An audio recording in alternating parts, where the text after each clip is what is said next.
falar que a ferrovia acabou, acabou.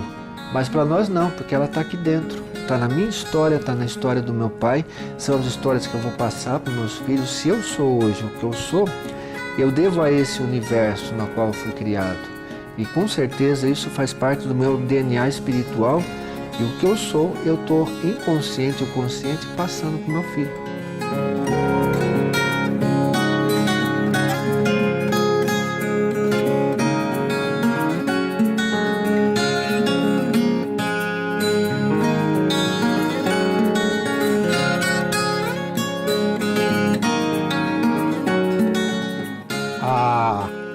A estrada de ferro sorocabana é uma coisa curiosa. Ela nasce de uma imaginação fantástica exatamente dessa figura de Luiz Mateus Mailaschi.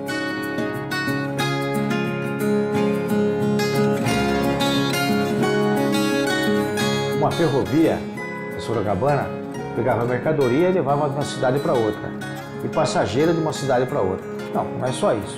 A ferrovia tem muitas outras coisas maravilhosas dentro dela que não estão ligadas diretamente ao transporte. Sim, aos funcionários que formavam uma comunidade, viviam em sociedade, viviam em amizade. Sorocabana, para mim, vai além de um trem em cima de um trilho.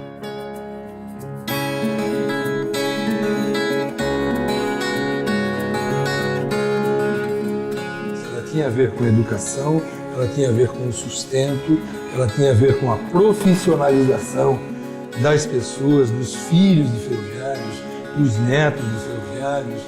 Minhas colegas perguntam, quem você vai casar na ferroviária? Nossa, você vai casar bem, menina. Era melhor que casar com médico, né? Naquele tempo era, né? A gente diz assim, quem não foi ou teve alguém, mas sempre conhece alguém que foi ferroviário, né? Sorocaba é assim, né? Ou você foi, ou você tem um parente, ou você conhece alguém que foi ferroviário. Esta parte aqui da biblioteca eu dedico aos transportes coletivos terrestres. Começa com a ferrovia, vem ao bonde elétrico, finalmente ao automóvel e ao ônibus. Este acúmulo de papel é uma forma de triar o material que eu tenho guardado ao longo dos anos e que depois fica mais fácil para mim saber que esse material é referente aos transportes. Da mesma forma que cada lado tem a sua parte de cada assunto, ou cidade, ou região. Isso aqui aparentemente é uma bagunça, mas eu entendo. E se Deus quiser, dentro em breve isso aqui vai estar arrumadinho. E aqui nesse cantinho, quando a gente está na dúvida, a gente olha para o lado de cá e vai ver sempre os conselheiros da gente. É minha mãe, que está sempre do meu lado, está faltando colocar aqui a foto de meu pai, dos meus filhos, e principalmente lá, quando a gente está numa dúvida, a gente olha para eles para ver se está certo ou está errado. São duas fotos de Antônio Francisco Gaspar e do Monsenhor Luiz Castanho de Almeida, é o Santo Monsenhor Castanho para mim, e que são as pessoas que me ensinaram a história de Sorocaba. 6 de julho de 1875, partia de São Paulo o trem de inauguração da estrada de ferro Sorocabana. O minúsculo trem tração a vapor chegou a Sorocaba sob aclamação entusiasmado e acordes de 8 bandas de música. Luiz Mateus Mailaschi, fundador da estrada, emocionado, entrega a Sorocabana ao público. Suas proféticas palavras não podem ser esquecidas. Sorocabana, aí está a sua estrada de ferro. Mais ou menos isso, porque eu me lembro de cor os discursos que ele fez.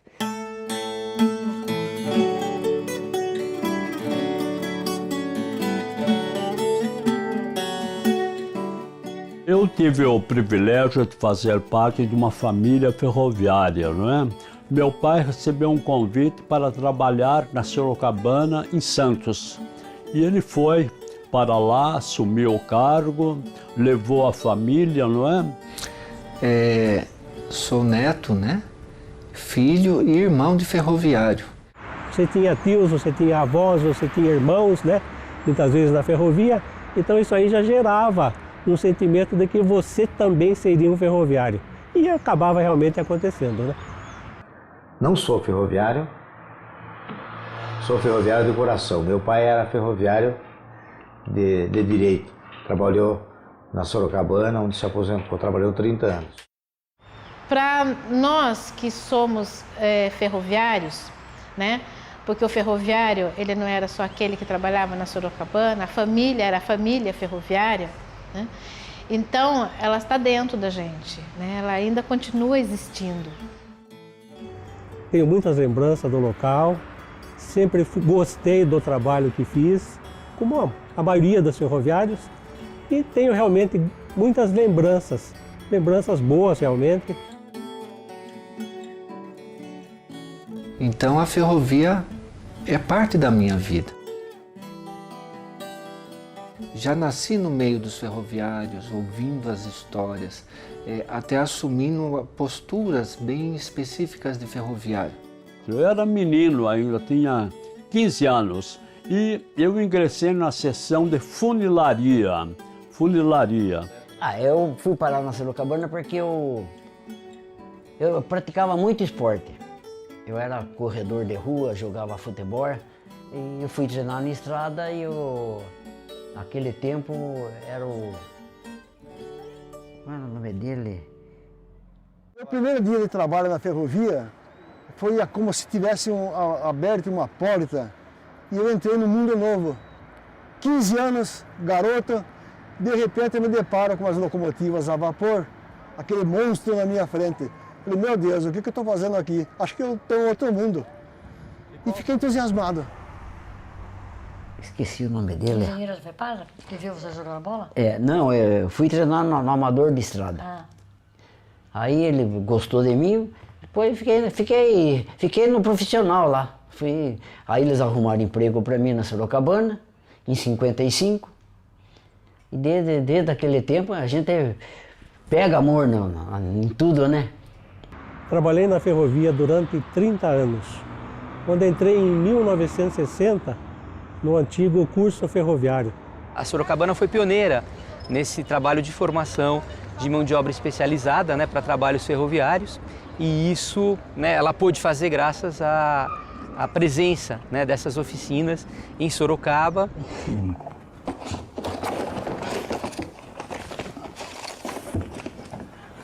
Uma fotografia muito bonita, mas é difícil. Mas aqui tem ela, é a mesma coisa, vocês podem ver aqui.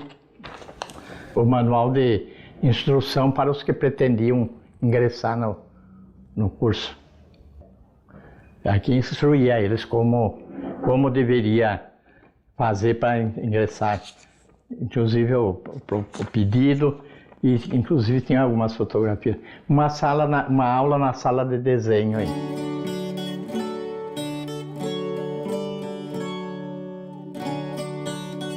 Eu ingressei por volta de 1944 e me retirei no começo da década de 70 por força da aposentadoria. E durante todo esse tempo eu lecionei e dirigi os alunos desse curso. Era realmente uma pessoa rígida também, exigia a disciplina. E na época a gente achava ruim essas coisas, né? Mas fazia parte da formação. Tinha o CFO, Curso de Formação de Oficiais. Esse formava pessoal para as oficinas da Sorocabana. E o outro curso que funcionava também concomitantemente, que era o CFT, Curso de Formação dos Transportes, esse preparava pessoal para as estações.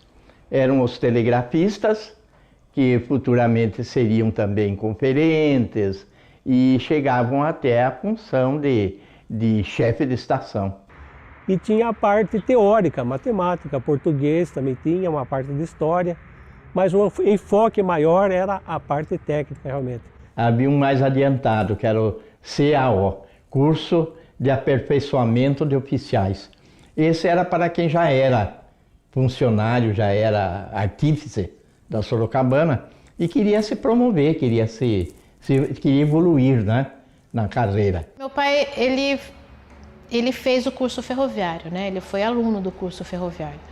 Então, para que ele pudesse ter um cargo melhor. Isso é uma coisa que a Sorocabana ofertava que eu achava muito interessante, né? Hoje, quando o pessoal fala que as empresas estão fazendo curso para os menores aprendizes, estão estimulando os seus funcionários. Gente, né? Isso já aconteceu, né? Não é uma coisa nova. A Sorocabana fez isso.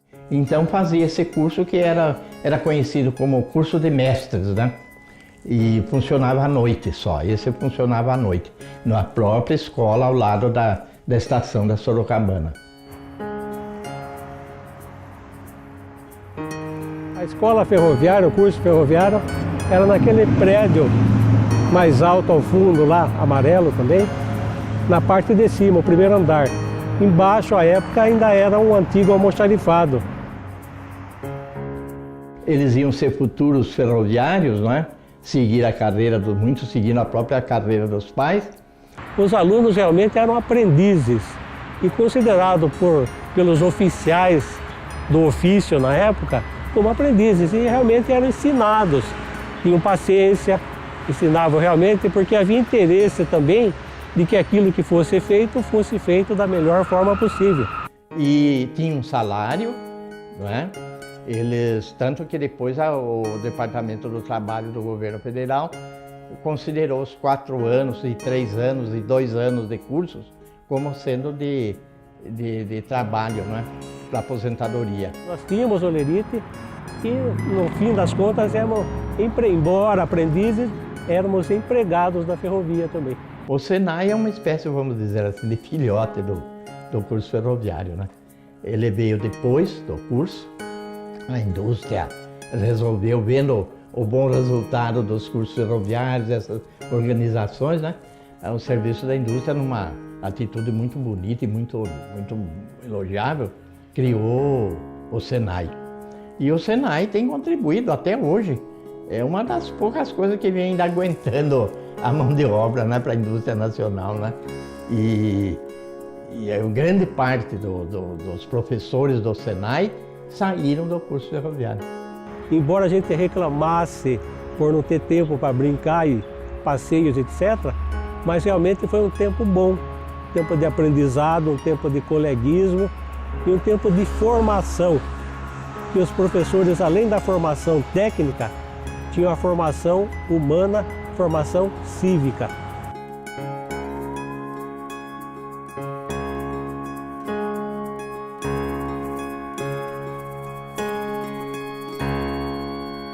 E apresentei ao chefe de seção, um senhor lá, muito bem apessoado, meio grosseiro. Ele olhou para mim e falei, o que você está fazendo aqui? Eu falei, vou trabalhar. Tá bom, então vamos começar. Pega a vassoura e a pá aí, você vai varrer a seção. Eu falei, meu Deus do céu, vou varrer a seção? Vou varrer a seção. E aí comecei como varredor de seção. Eu tinha na época aí uns 15 anos, varria aqui, varria ali. E eu fui trabalhar na linha. Trabalho na linha consistia em trocar dormentes, né? Fazia manutenção de linha quando você encontrava um trecho da linha com trinca ou com alguma fissura. Nós serrávamos o trilho, vinha a equipe toda, éramos cerca de 24 trabalhadores naquela turma, né, que fazia manutenção de linha. E o trabalho que me deram foi desmanchar, tirar prego de tábuas.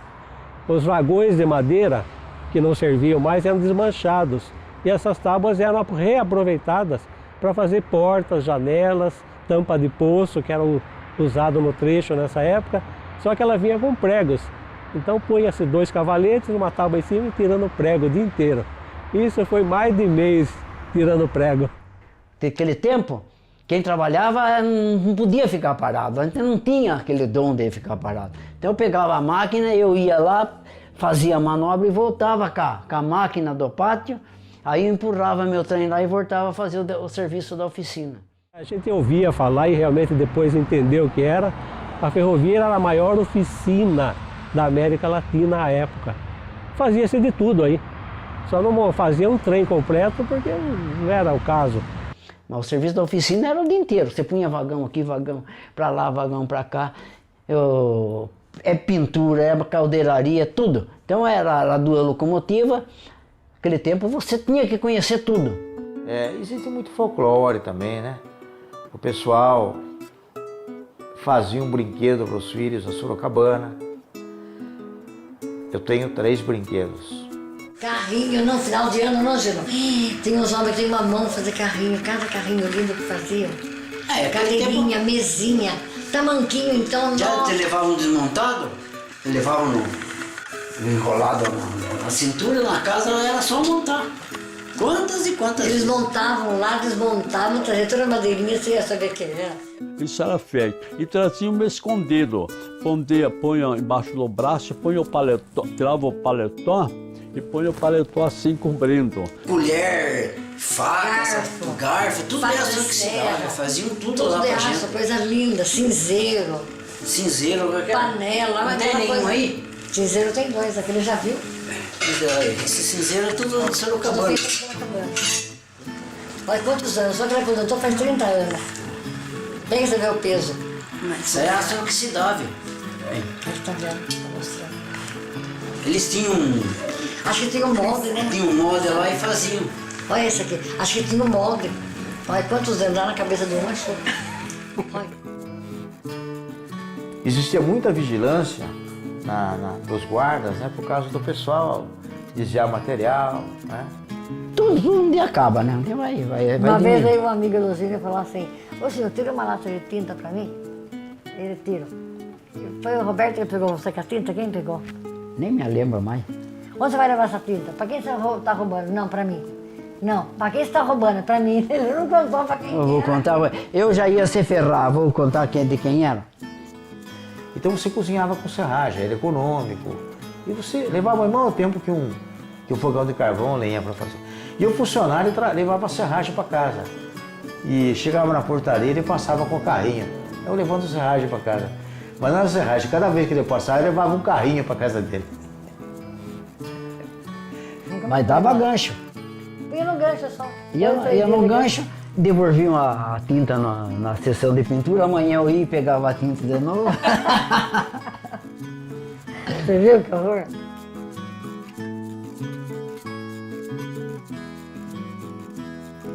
A visita prolonga-se às oficinas, consideradas as maiores da América do Sul. A soberba vista das imponentes oficinas, como que simbolizando a sombra, a vontade férrea de Mailasky, é uma saudação amiga. Nos pavilhões fabulosos, trabalham mais de 2.000 homens em secções de mecânica, torno, fundição, marcenaria, montagem, eletricidade. Aqui se constrói de tudo, desde os trilhos até as mais pequenas peças de precisão. Toda a produção é feita com material nacional, estando estas colossais oficinas aparelhadas para construir tudo que se refere a material ferroviário com a máxima perfeição. Aqui fazem estágio funcionário de outras estradas, especializando-se em diversos setores.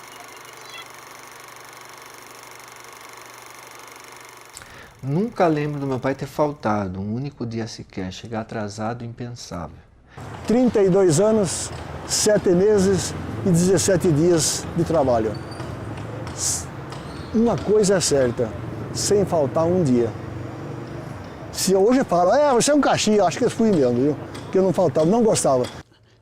Sem dúvida alguma, para o ferroviário, na época, inclusive era uma vaidade pessoal. Ele dizia que era se apresentar como ferroviário, não é? Eu gostava da vida de ferroviária, de ver aquele movimento, aquelas máquinas funcionando, de ver a locomotiva. Para mim era um prazer de eu fazer aquela locomotiva funcionar. Eu gostava disso. O ferroviário ele era muito culto. Ele lia muito, escrevia muito bem, né? Na minha casa, e eu acho que acredito na maioria dos ferroviários sempre teve um bom livro. Uma cultura assim absurda, absurda.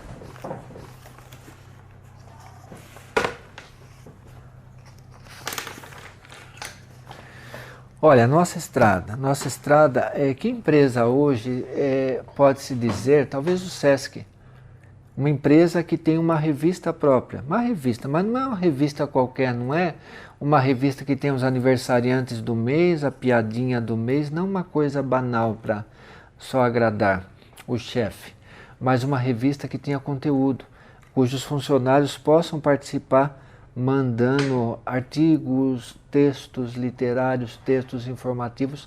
Assim foi durante décadas a revista Nossa Estrada.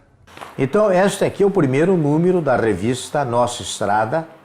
Esta é a capa dela. E aqui está a folha de abertura. Janeiro de 1929, ano 1, número 1. Esta aqui é uma peça rara, que eu tenho muita admiração por essa revista. Inclusive foi um presente do seu Manico, Martiniano Papes, saudosa memória. Ela tinha, primeiro, uma função formativa, esclarecer os funcionários, ilustrar, olha que termo bonito, né? Ilustrar de conhecimento, e dava essa oportunidade que o próprio funcionário valorizasse o seu texto. Então tinha uma comissão editorial.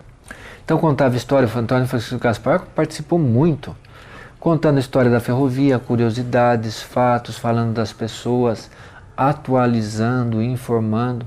Foi uma excelente revista. Notícias de acontecimentos, além do editorial, artigos. Aqui tem uma visita de uma equipe de médicos, né? Um setor de trabalho da Sorocabana, sobre higiene da pele. E hoje eu volto à pergunta, que empresa hoje tem uma revista competente como teve a Sorocabana através da Nossa Estrada? O trabalho na ferrovia colaborava para que o ferroviário tivesse um crescimento, não é? Intelectual, moral, não é? E até social. Enquanto eu trabalhava, eu estudava à noite e eu ingressei na faculdade de Direito, não é?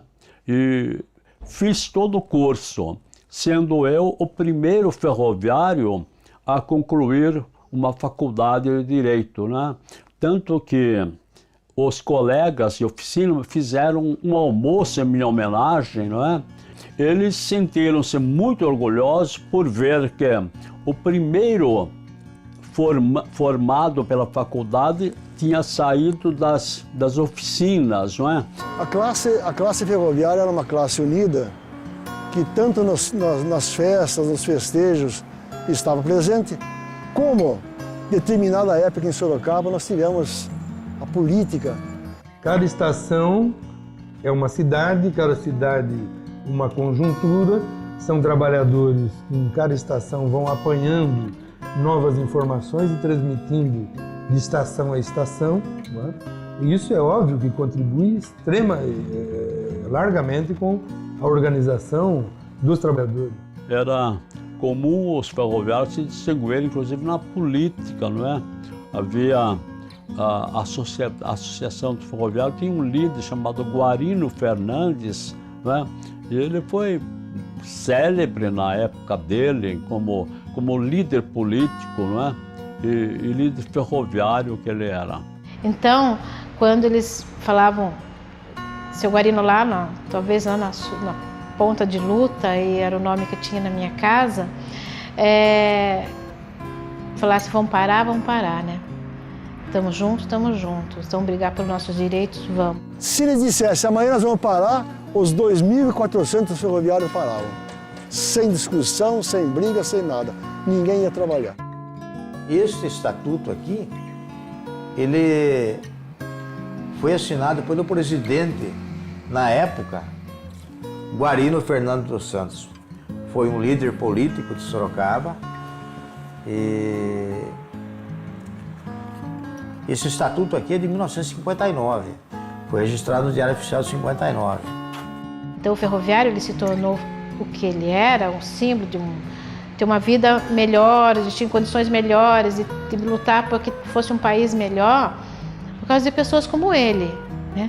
Que não tinha medo de enfrentar. Dentro das oficinas é que se reuniam, que traçavam os planos. Vamos lembrar que exatamente por ela ser um meio de transporte, ela também é um meio que leva e traz informações, né? O nível de informação desta categoria é muito elevado, muito elevado.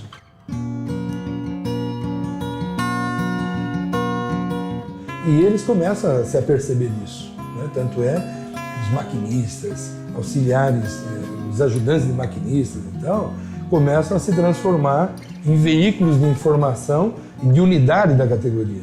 Isso tudo corre muito rapidamente, o que ajudava e contribuía sobejamente para os trabalhadores se organizarem com um nível de informação acima da média de outras categorias. Muita coisa da nossa educação, da nossa cultura e do nosso sustento saía da ferrovia, dessa relação que as famílias e as comunidades tinham com a ferrovia e com a economia que a ferrovia gerava para toda a comunidade, para toda a cidade. O relacionamento entre o povo de Sorocaba e os ferroviários era muito bom, não é?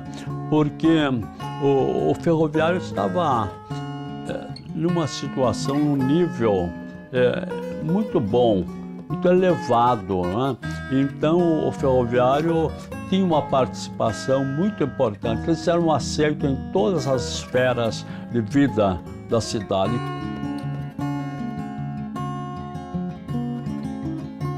Os ferroviários especializados tinham máquinas, né? Então eles faziam palanques para show, desfiles, entendeu? Eles colaboravam muito. A classe tinha, assim, uniões, tipo de trabalhos e fraternidades não oficiais. Eram, assim, de coração. Por exemplo, um ferroviário, ele ia construir uma casa. Para ele, guardava um dinheiro, comprava um terreno, construía uma casa. Quando ele ia construir a casa, então faziam-se mutirões. Eu fui um deles que ajudei muitas essas pessoas. Começava pelo alicerce, depois nós íamos subindo, fazia o madeiramento, jogava a telha. Tudo isso tinha um propósito. A família patrocinava o almoço. Então seriam os mutirão de fim de semana. Eu me recordo que meu pai falava para minha mãe, olha Maria, domingo não vamos almoçar aqui que vai ter mutirão para construir casa de fulano ou reformar a casa de ciclano. E aos domingos nós se encontrávamos e construía a casa para aquele outro. Não seria uma casa, seria 2, 3 cômodos. E aí aos poucos ele ia se virando, aí ele fugia do aluguel. Havia uma preocupação com os colegas, não é? Sempre que sabia que alguém estava passando por dificuldades, fosse por doença ou dificuldade econômica, havia grupo que se propunham a visitá-los e ver as dificuldades e procurar sanar essas dificuldades, não é? Eles estenderam a parte social da Sorocabana. Eles fundaram a Estrada de Ferro Sorocabana, Futebol Clube, na época chamava São Paulo Futebol Clube, depois passou a Estrada de Ferro Sorocabana Futebol Clube. Fundaram a Loja Maçônica, Brasil Terceira. Criaram uma sociedade protetora dos ferroviários, só para ferroviários. Aqui está esse diploma aqui. Eles ficavam sócios, recebiam diploma. Esse diploma aqui é do saudoso Martiniano Papst, seu Manico, muito conhecido. Sorocaba faleceu recentemente. O ferroviário ele se tornava associado, como se fosse um clube. Essa arrecadação financeira revertia em benefício do próprio ferroviário. Que jeito? Se ele precisava de uma farmácia, se ele ficava doente, não tinha o INSS na época. Então, ele se afastava do serviço e aí começava a perecer ele e a família. A sociedade, mensalmente, levava uma quantia em dinheiro para que ele continuasse tendo o seu sustento e a da família dele. Era essa a função da sociedade beneficente, beneficiar o associado. Eu fiz isso várias vezes. Ia visitar o cidadão, olha, eu trouxe aqui uma importância para você, envelope fechado, ele assinava o documento e dava e cuidava do assunto. Nunca ficava desamparado.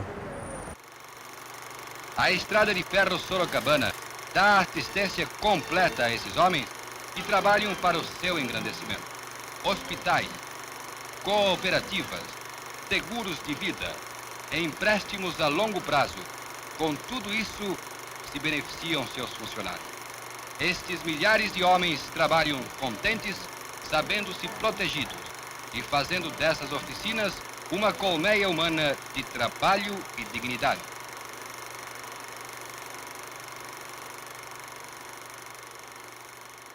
Ele tinha um acesso aos hospitais, né?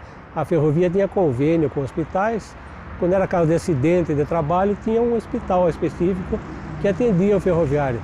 Para casos mais graves ou de doenças mais prolongadas, existia o Hospital da Lapa, de São Paulo, que era específico para ferroviário à época.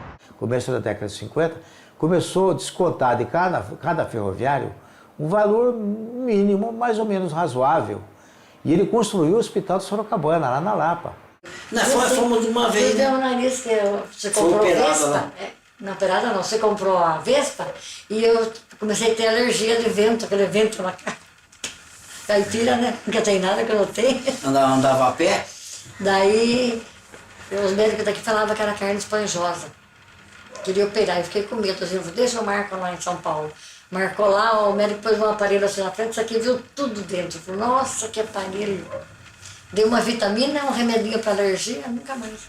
Que existe até hoje esse hospital. Mas, com a extinção da Sorocabana, esse hospital hoje é administrado pelo SUS. Né?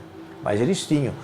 Quando resolvia o problema de saúde aqui em Sorocaba, tudo bem. Mas se houvesse necessidade, ia para São Paulo.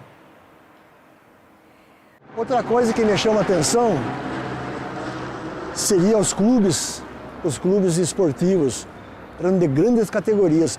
A própria ferroviária, ele deixava a hora de trabalho, ia para o treino futebolístico, dali ele ia embora para casa. E aos domingos, eram as partidas, como tinha em Sorocaba, Botucatu, São Paulo, tinha os clubes e grêmios ferroviários. Não só aqui em Sorocaba, mas no estado de São Paulo todo, existiam clubes de ferroviários. Tinha Estrada de Ferro Sorocabana Futebol Clube, Clube Atlético Sorocabana de Mairinque, Clube Atlético Sorocabana de Itu, de Iperó, de Itapetininga, Ferroviária de Botucatu. Né? Cheguei a disputar o amador, disputei o profissional, que era a 3ª divisão. Tudo isso foi no campo mesmo. Eu saía da manobra onde eu estava trabalhando e vinha treinar. Treinava até umas 7 e pouco, depois voltava a trabalhar até 9, 10 horas da noite. Isso toda a vida eu fiz.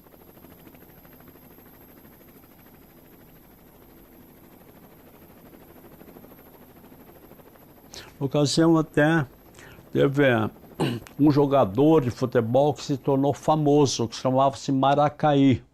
Maracaí é o nome de uma cidade lá na média de Sorocabana, perto de Assis. E o Maracaí,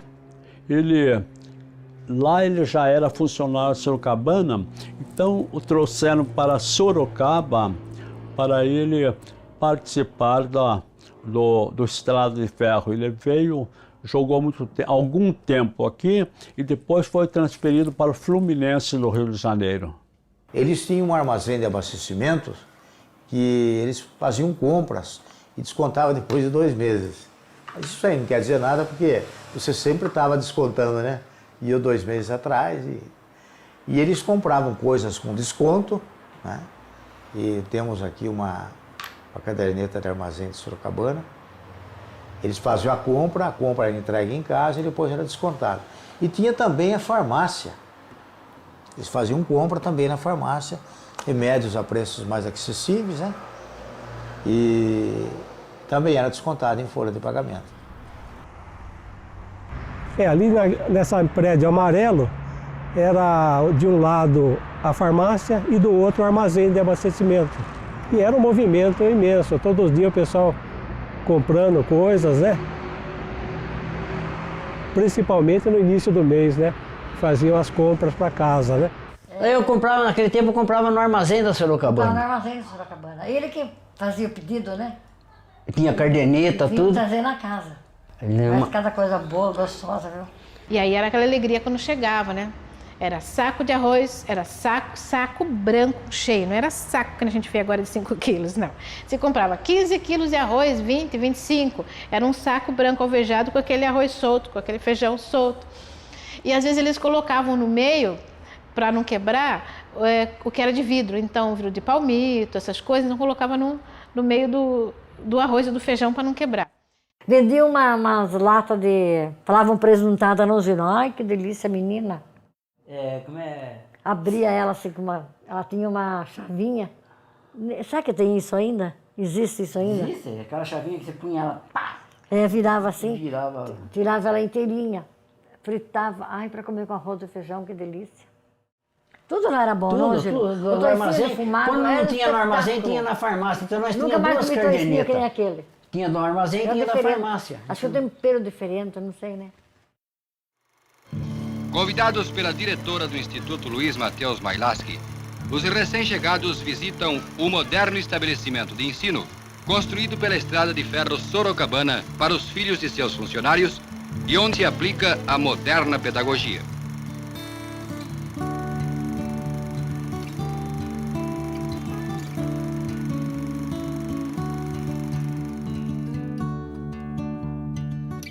Eu estudei na escola da ferrovia, estudei no Mailaschi. Era Luiz Mateus Mailaschi, ninguém falava, era o Mailaschi, né? Era a escola Luiz Mateus Mailaschi, a escola Mateus Mailaschi, que tinha um curso diferenciado, né? Que era para filhos de ferroviários. Nossa, a escola era ótima, era boa escola. A dona Regina dava lanche, né? Davam tudo. Eles levavam, o Gino mandou fazer de inox umas canecas de aço inoxidável e eles tomavam leite. Leite da Colasso. Todo dia antes de entrar na escola, faziam fila para tomar leite. Podia tomar 2, 3 copos, quanto a pessoa aguentasse. Aquele leite bom, né? Leite da Colasso até hoje é o melhor leite, né? Mas aquele tempo era melhor ainda. E tinha lanche à vontade para as crianças. Faziam filinha, era leite de saquinho da Colasso. E elas ficavam com duas, cada uma com uma tesourinha, cortando e um virando e um servindo. Estrada de Ferro Sorocabana, Mateus Mailaschi. Ele é só a foto do filho lá. Essa aqui é a classe inteira dele. Acho que é 4º ano, ele está com foto aqui,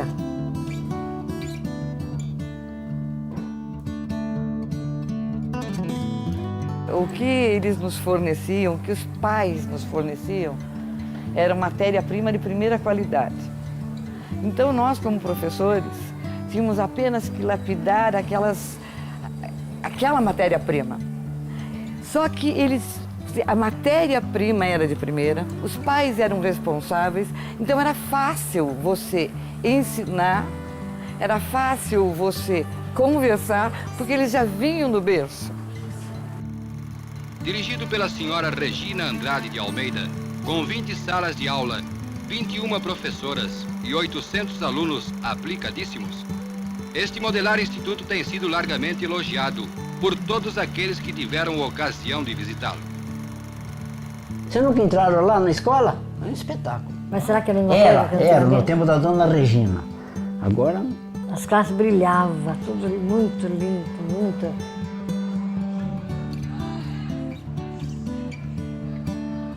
Todo mundo queria bater o sino. E eles batem ainda, e hoje em dia eles dão advertência para quem bate. Os alunos disputavam isso. Disputavam a honra de bater o sino na entrada e na entrada do recreio. Parece bobeira hoje, não é? Mas para eles não era.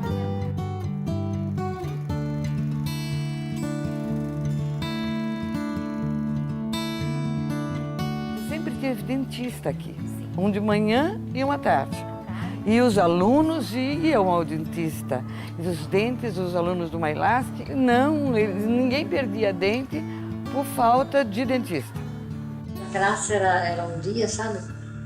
Era bem organizado o dentista. As crianças vinham com o dentinho habituadinho. Até isso era bom, né? Só que o dentista era meio estúpido para as crianças, não era assim que ele cuidava. Antigamente era assim mesmo, né, Marli? Senta aqui! Eu fiquei muito estúpido, não? O meu filho tinha até trauma de dentista.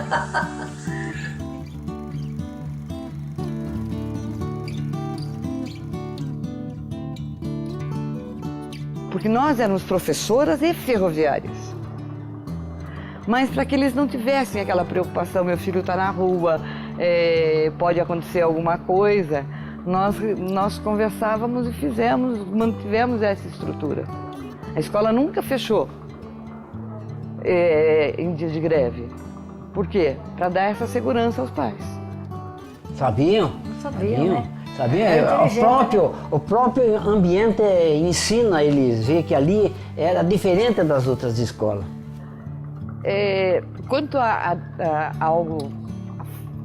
disciplina dos alunos em relação aos pais ferroviários, uma coisa que eu achava extremamente interessante era que eles tinham noção exata de respeito. Só que eles respeitavam e exigiam respeito. Aqueles pirralhinhos de cartilha, eles tinham noção de respeito. Eles respeitavam e exigiam ser respeitados. E como os pais ferroviários eram extremamente politizados, assim como os avós, os parentes, eles sabiam se posicionar. O governo de São Paulo e a diretoria da estrada contribuem assim com essa formidável assistência à infância e à juventude para o engrandecimento da pátria e dos brasileiros.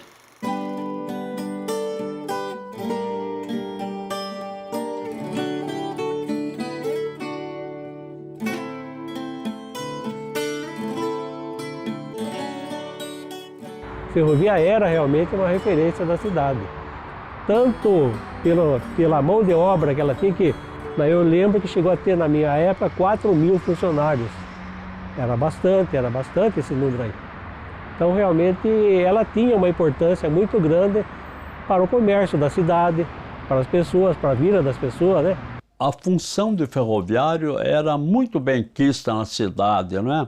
E os ferroviários, inclusive, eram preferidos para casamentos, não é?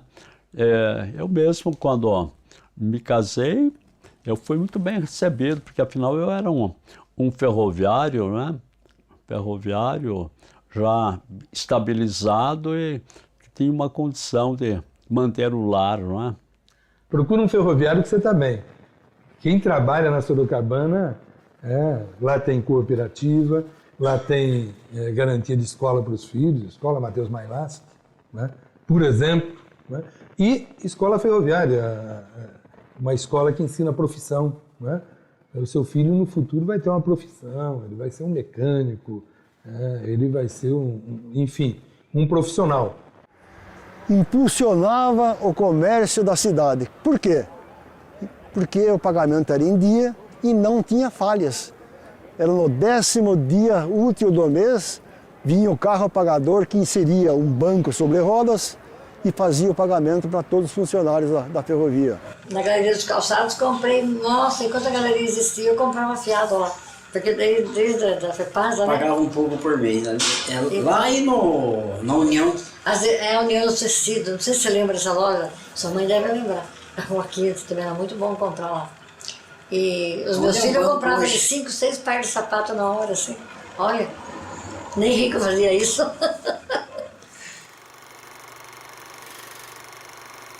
E a estrada cresceu, estendeu ramais, alargou horizontes, empurrou a civilização e o progresso para os sertões, ajudou a tirar da terra as riquezas incalculáveis que o estrangeiro não conhecia. Os homens não ficaram estacionados e continuam trabalhando pelo progresso, atendendo ao povo, solucionando problemas, melhorando as condições de transportes, dando assistência constante à poderosa ferrovia, criando ramais como, por exemplo, São Paulo ao litoral, Pirapozinho, construindo novas e modernas estações, armazéns, passagens, edifícios. A ferrovia foi responsável pela criação de inúmeras cidades, inclusive, que se desenvolveram em função das atividades agrícolas, né? Principalmente a atividade cafeeira e algodoeira, e que dependiam da ferrovia, do transporte ferroviário, para esses produtos agrícolas chegarem no Porto de Santos. Inclusive não havia estação, era usado um vagão como estação, um vagão desocupado, né? Ficava num local determinado como estação, até que se construísse a estação.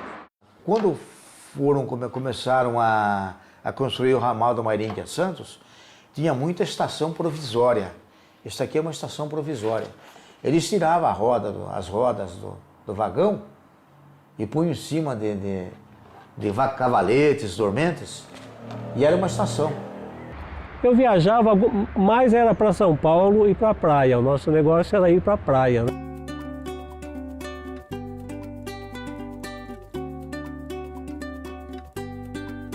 É indescritível. Como entrar num avião, como um foguete, mas eu vejo que o legal do trem era tudo. Eu guardo memória assim, do cheiro, do som, do barulho, dos caras vendendo refrigerante. A gente sempre quis, ele nunca comprou porque era caro. Você tinha um passe livre, que chamava, com 24 viagens no ano, que você usava até acabar aquele talão. Então você ia uma vez, voltava, iam 2 passes. E quando acabava esse passe, o meu nunca chegou a acabar, mas havia colegas que viajavam bastante mesmo. Então acabava esse passe, você ainda tinha direito de desconto de 75% na passagem. Então era vantajoso realmente e o pessoal usava isso aí. Essa estrada veio do Sorocabana. Essa aqui é da Cátia? Da Cátia. Do trem, essa aqui. Então, era do trem, Tem que apresentar isso aqui no trem. Isso aqui, tinha que apresentar isso aí. A sua já não é, a sua já é a segunda. Eles tinham que apresentar para o chefe da estação, do trem. Tinha de graça, não pagava, mas tinha carteirinha, né? Deixa eu pegar meu óculos lá, porque... Nem hoje tem carteirinha de ônibus. Esse é do Sorocabana mesmo, né, filho? Lima que rolo que ele faz de carreteira.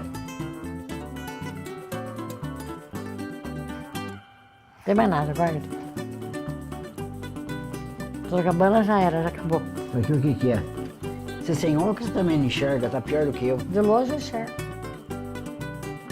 O importante é que, como pesquisador da história de Sorocaba, a gente guarda algumas lembrancinhas que vão caindo nas mãos da gente através de ferroviários, de pessoas que gostam de mexer com o passado. E aqui vem algumas coisas interessantes, que algumas delas são esses passos aqui, por exemplo, dos quais o mais bonito é este, que é completinho.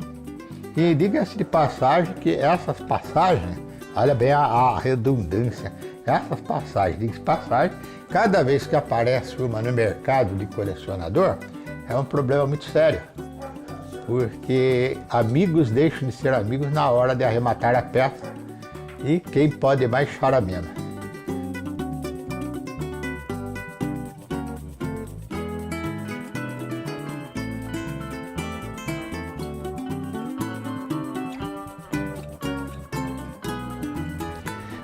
Todos nós sempre saímos todos com o terninho, a roupinha bonitinha, e ele já despachava as malas, meu pai, para ir para a praia.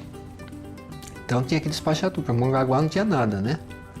Tinha uma padaria com um pãozinho lá muito estranho, então despachava lataria, roupa de cama, ia tudo de trem, e daí quando chegava assim, amanhã vamos para a praia, a gente não dormia.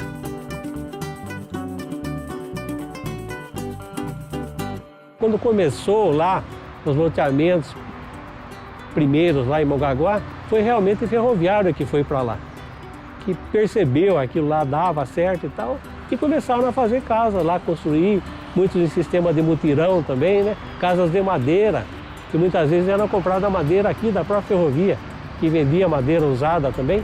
Então acabou. Eu cheguei aí em casa de madeira lá, que foi de ferroviário também. Então realmente foi povoando aquilo lá, que hoje já está grande, claro, não dá para comparar, mas a época foi considerada a praia do Sorocabana. Então todo mundo ia conversando, a mulherada sentava junto, ia trocando as figurinhas, os homens comentando do serviço, dos problemas naturais de serviço. E aquele barulho de trem, o movimento, tudo encantava. Daqui a pouco ele parava, vamos lá, vamos andar na porta. Ele segurava bem a porta e ia mostrando, olha como é legal ver daqui, janela, cuidado, tudo tinha história. Agora, quando viajava para a praia, era aquela bagunça, né? Vocês iam cantando daqui até lá e voltava de lá para cá cantando outra vez. Sem dormir, sem comer direito, era a idade, né? Eu cheguei, inclusive, a viajar no maleiro, no bagageiro do trem, onde você colocava as malas, né? Perto da porta, tem uns gavetões abertos, né? Não tinha lugar no trem, super lotado, então é ali mesmo que eu entrei e dormi ali. Ia para a estação e daí ele colocava a gente pela janela, botava assim, já sentou, mãe, tô com fome. Mas nem chegou, né? Nem sentou. E daí a festa, a viagem é um acontecimento, e esse é o termo, festa. Já na praia, o lanche que arrumava era maçã, não sei o quê. O menino entrava no trem e já queria comer lanche. A criançada adorava. Tempo bom, não? 6 horas de viagem. Hoje parece interminável, né? Para nós, delicioso. Porque tinha as baldeações, íamos até Mairim, que depois pegava uma outra baldeação, depois outra. Mas quando chegava na serra era uma festa, porque passava nos túneis, né? Ficava aquela escuridão, tudo, o barulho do trem, o friozinho entrando pela janela, o som, aquele abismo, porque passava em lugar assim para nós, imagine uma criança de 6, 7 anos, para nós era um abismo sem fundo. A gente imaginava, eu lembro do meu irmão falando, se cair a gente vai ficar o resto da vida caindo e não vai achar o fundo. Passava aqueles pontilhão, aqueles... viaduto. Nossa, aqueles barrancos, aquelas pedras, coisa linda. E quem pode dizer hoje que a gente viajava janeiro, era sagrado, julho ia para a praia também, e olha, todo final de semana ia visitar um parente em Tietê ou em São Paulo, tudo através da ferrovia. Quantas vezes eu fui a São Paulo de trem e voltei de trem para saber o resultado de concursos que a gente fazia. E até era curioso porque a gente, para pagar as minhas despesas de trem, da viagem, o pessoal se cotizava e lá ia eu para São Paulo. E por sorte, a Júlio Prestes ficava ali pertinho, pela Rua Mauá eu chegava aonde era a sede dos concursos, que é a Rua Brigadeiro Tobias. Para variar, uma rua com o nome de um sorocabana. Saindo daqui, indo para São Paulo, apesar que a rotina nossa lá era mais em volta da Barra Funda e Júlio Prestes, que eram os prédios da administração ferroviária. A gente ia muito a serviço lá, levar material, trazer material, comprar coisas lá. Então a gente realmente estranhava um pouco, mas fazia parte da nossa rotina de trabalho. Então era legal, era gostoso. Então era muito fácil a locomoção para São Paulo, fazer compras na cidade, essas coisas, não é? Então a locomoção dos ferroviários para São Paulo era muito fácil. Bom, a Sorocabana, né, o prédio da Sorocabana foi criado, né, o projeto é de 1926, projeto de autoria do Cristiano Stockler das Neves.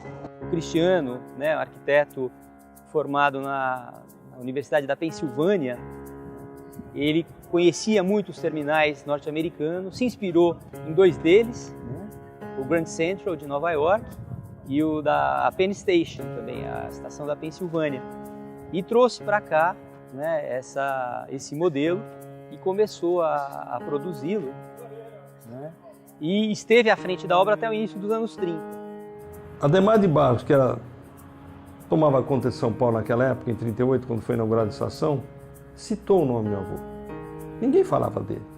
E ele lembrou do arquiteto que fez o projeto, o que foi absolutamente inusitado.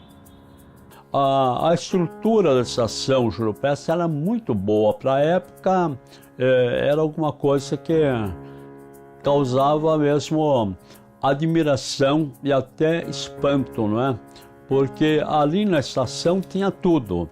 Tinha um belo restaurante, não é? Tinha a consultoria jurídica, a sede era lá, não é?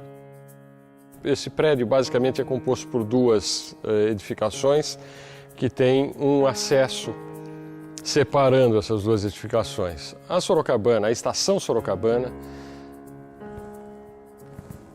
de trem está aqui adiante.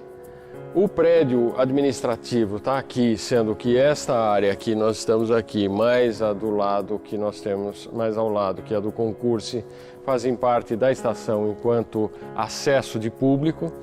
E na edificação aqui ao lado, que é um complemento de edificação, ficava a contadoria da estação Sorocabana. Mas então meu avô tinha uma visão muito patriótica e uma visão eclética. Ele tinha um ecletismo pessoal. Ele sabia ver o mundo que viria. É um palácio do transporte. Eu acho magnífico, pelo estilo eclético, a função dela não é só apenas uma estação, é um grande palácio, um palácio que mostra a pujança que foi a ferrovia, que começou aqui em Sorocaba.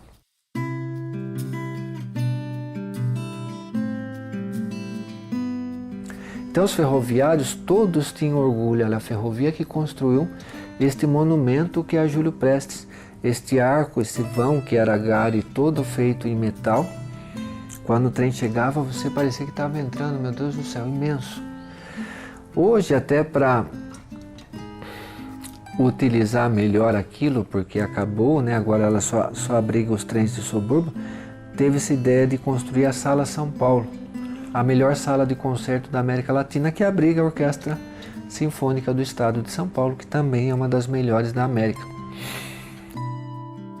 Então o grande desafio era fazer uma integração entre essas três coisas, a acústica, o restauro e a nova arquitetura para atender às necessidades da Orquestra Sinfônica. É uma obra que, pela distância que guarda entre aquilo que é a atividade dela hoje e aquilo que foi a atividade dela no original, é muito grande. Então é espantoso você ter hoje uma sala de concertos de música sinfônica num espaço que era para ser utilizado por público de trem.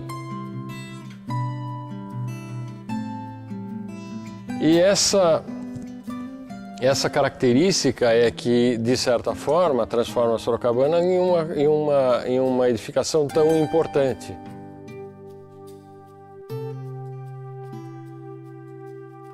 E isso quer dizer que, num caso como esse, em que nós temos uma edificação que tem uma qualidade arquitetônica significativa e que identifica um estágio da nossa vida e, portanto, da nossa identidade, portanto, garante que nós tenhamos uma história, tenha que ser preservada da forma como foi projetada ou como foi executada, para que ela possa continuar sobrevivendo e possa continuar contando sua história e dando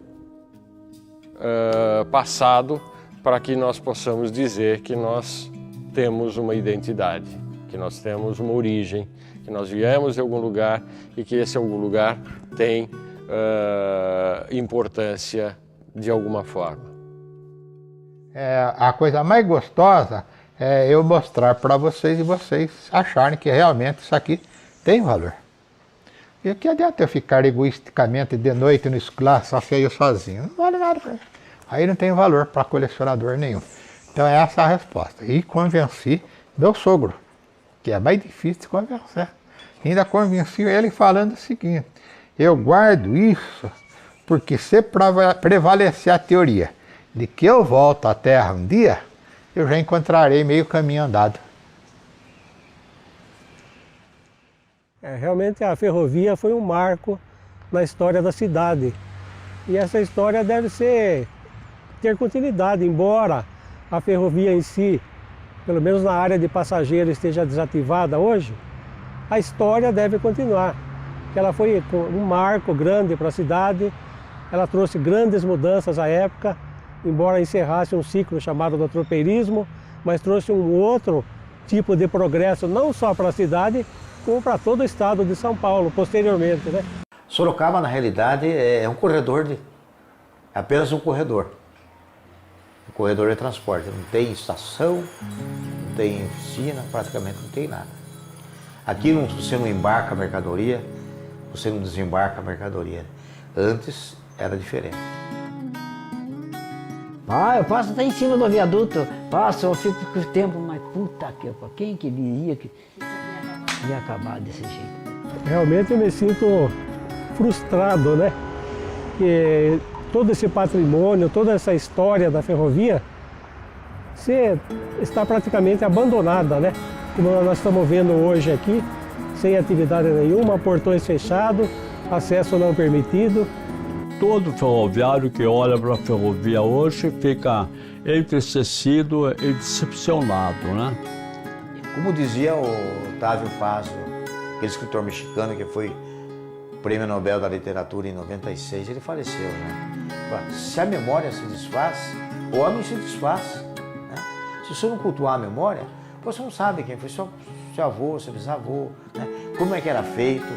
Através da história você pode corrigir muitas coisas, né, que eram feitas assim de maneira não satisfatória, podendo melhorar, né? Ou podendo também citar a história como exemplo na atualidade, né?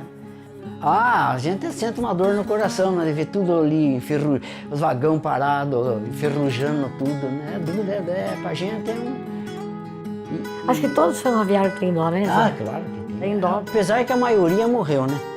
E fico preocupado também em ver que a nossa juventude é uma minoria que se interessa por isso. Se tiver 2% de ferroviário do meu tempo... Cada vez que ele vai jogar baralho, ele vem e fala, ih, tá acabando os velhos, morreu mais um hoje. É dura. Aí deixa que vai, logo chega a nossa hora também, né? Ninguém fica percebendo.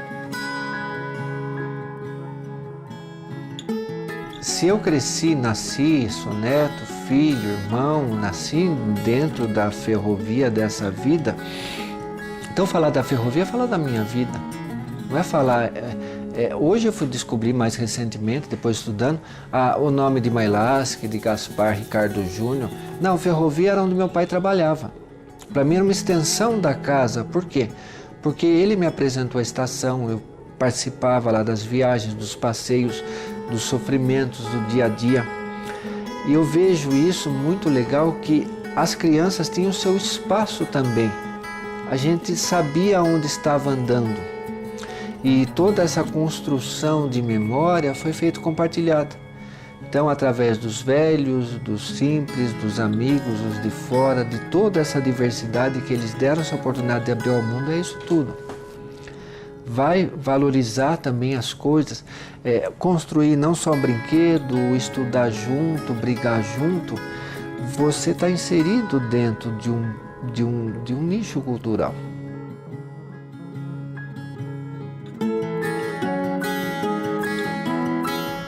Isso eu acho que é a grande marca do meu pai e da ferrovia.